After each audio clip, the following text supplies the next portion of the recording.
Assalamualaikum warahmatullahi wabarakatuh. Dalam video ini, kami kelompok 13 akan menjelaskan materi tentang komite audit. Sebelumnya, perkenalkan kami dari kelompok 13 yang beranggotakan kurang lebih 4 orang, yaitu Muhammad Musfiq Al-Halifi, Farhan Akbar, Ihsan, dan Ulwan Athoillah Nibrosi. Akan ada 6 pembahasan yang akan kami ulas di video ini, yaitu pengertian komite audit, peran komite audit, komposisi struktur dan keanggotaan komite audit, tugas tanggung jawab dan wewenang komite audit, dan penyelenggaraan rapat komite audit, serta efektivitas kerja komite audit. Apa itu komite audit?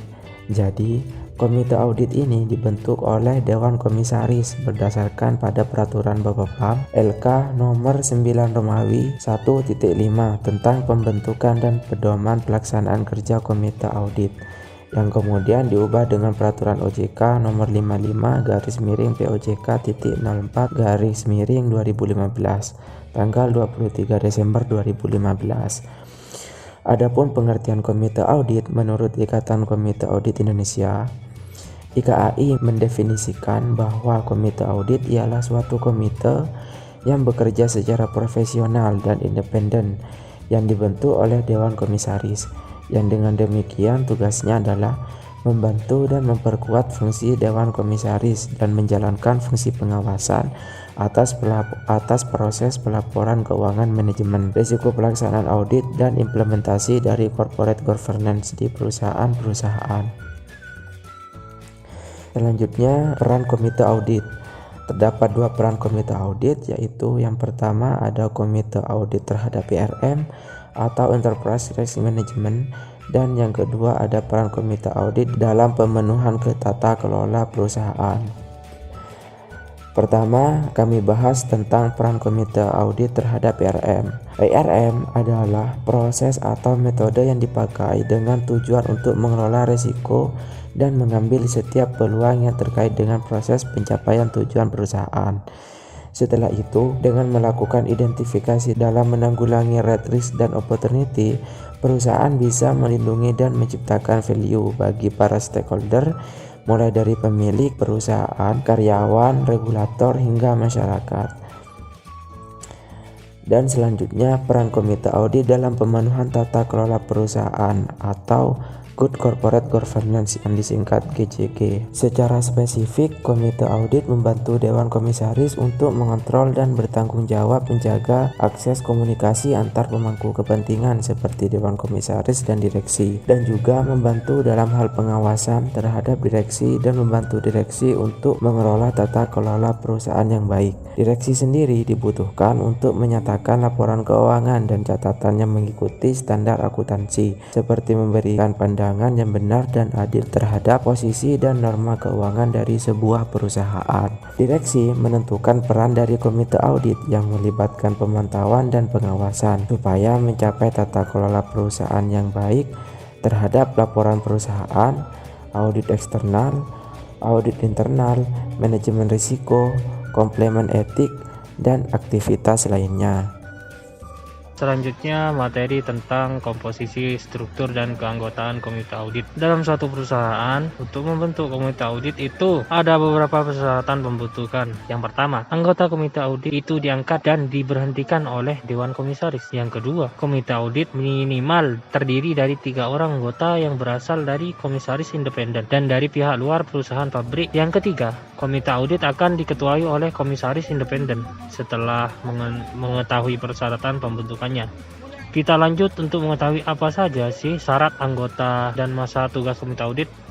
Jadi, tugas komite audit itu yang pertama, itu wajib memiliki integritas yang tinggi, kemampuan pengetahuan, pengalaman, dan mampu untuk berkomunikasi dengan baik. Yang kedua, wajib memahami laporan keuangan dan bisnis perusahaan. Yang ketiga, untuk mematuhi kode etik komite audit.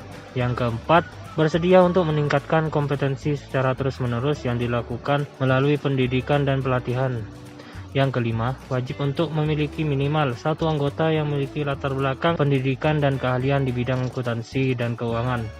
Yang keenam, anggota komite audit bukan orang dalam kantor akuntan publik, kantor konsultan hukum, dan lainnya yang bersangkutan dalam waktu 6 bulan terakhir.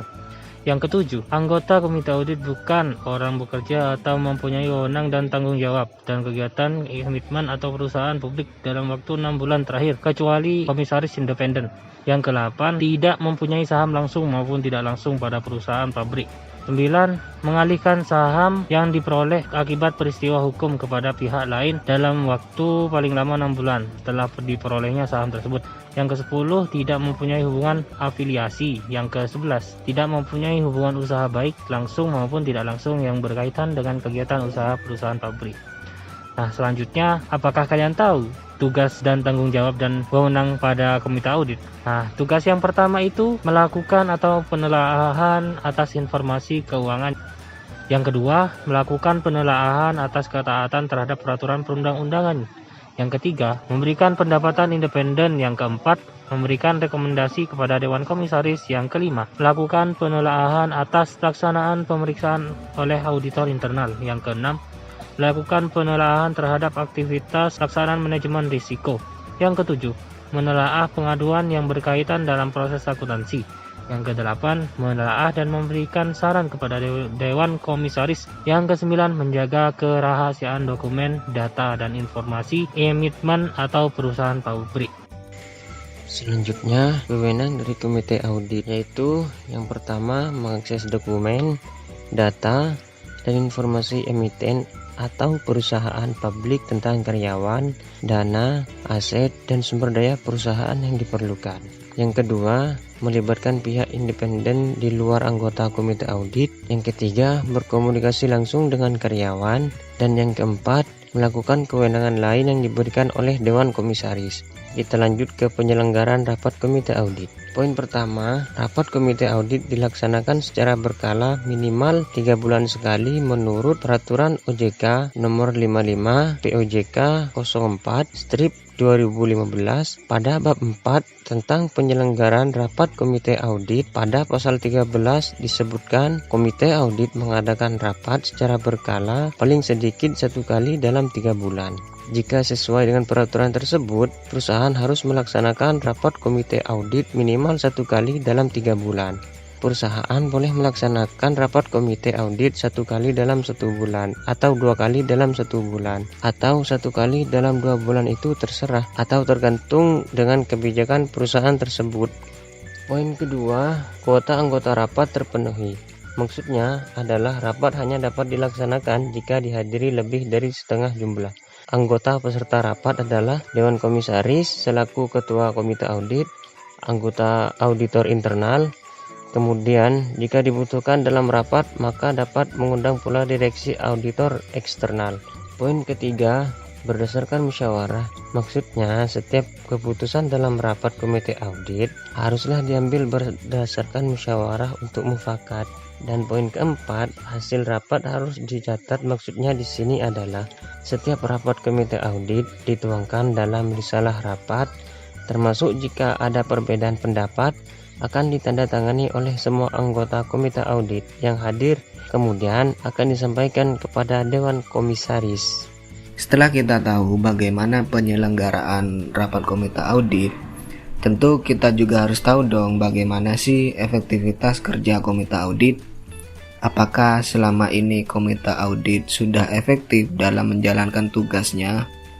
Kemudian, apakah ada faktor-faktor yang berpengaruh terhadap kinerja komite audit? Yang pertama, meskipun telah diakui di hampir semua perusahaan di negara maju, nyatanya belum ada tolak ukur untuk menentukan keberhasilan efektivitas komite audit. Menurut Sommer 1991, komite audit belum menjalankan tugasnya dengan baik, sebab mereka hanya melakukan tugas rutin saja, tanpa paham apa sih peran atau tugas utama dari komite audit. Hal tersebut diduga terjadi karena komite audit tidak memiliki kompetensi dan independensi yang memadai. Selanjutnya, 3 faktor dominan yang berpengaruh terhadap efektivitas kerja komite audit. Berdasarkan penelitian yang dilakukan oleh Colbers dan Fogerty 1963, tiga faktor tersebut yaitu yang pertama kewenangan.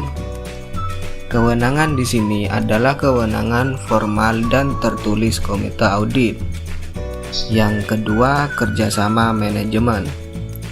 Semakin baik kerjasama antar atau dengan manajemen, maka akan berpengaruh positif terhadap efektivitas kerja komite audit.